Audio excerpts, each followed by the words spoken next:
هونەرمەند هێرش مەغدید پاشایەکێک لە شێوەکارە هەرە دیارەکان کە بێگومان خاوەنی چەندین پێشانگای هەم تایبەتە و هەم پێشانگای شێوەکاری کە لەگەڵ بەشێک لە هونەرمەندان و شێوەکارانی تری شاب بێگومان کە هاوبەش بووە کاری کردووە. لە ئێستا بەڕێزیان کارکردنیان لەسەر سروشت و هەروەها سروشتی دوانی کوردستان بۆتە هەوێنی پێنجەمین پێشانگایان و پێشانگایکی تایبەتی بۆ تەواوی ئەو کارە هونەریانە کردوتەوە کە نزیکەی 40 کارن.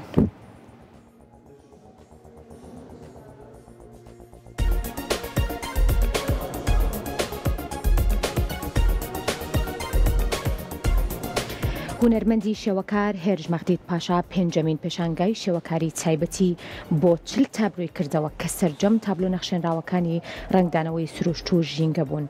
وەک ئەو هونەرمەندەش ئاماژەی پێدەکات بۆ هێشتنەوەی کللتور و پاراستن و زیندووکردنەوەی گیانی هاوکاریکردن لە پێناو پێشخستنی جوانیەکانی شار و سروشت و ژینگە کە تێمای سەرەکی کارە هونەریەکانیەتی.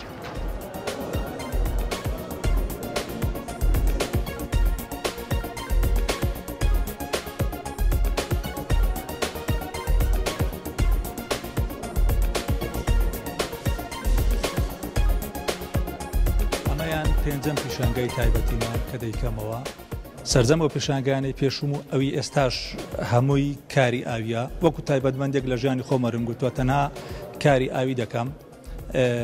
بۆ من لە کارەکانی دیکەم پێخۆشترە لەبەرەوەی بێبوونا ینی تەعاملکردنە لەگەڵ ئاو زوو شک دەبێتەوە لە هەموو شوێنێک ئەتوانی کاری تێدا بکەی. لە هەمە کاتژدا ئەگەر ئەوم بیر نەچێ ئەو پێشانگای ئەوجارم بە ناوی خەونەکانی فەیسەڵ عوسمانە وەکۆی مامۆستا فەیسەڵ عوسمانیەکێک لە کەڵە هونەرمەندە گەورەکانی شێوەکاری بوو مامۆستان بە زەمانێکی زۆر و لە ماوەی ڕابردووشدا کاری هاوبەشمان زۆر بەیەکەوە بوو.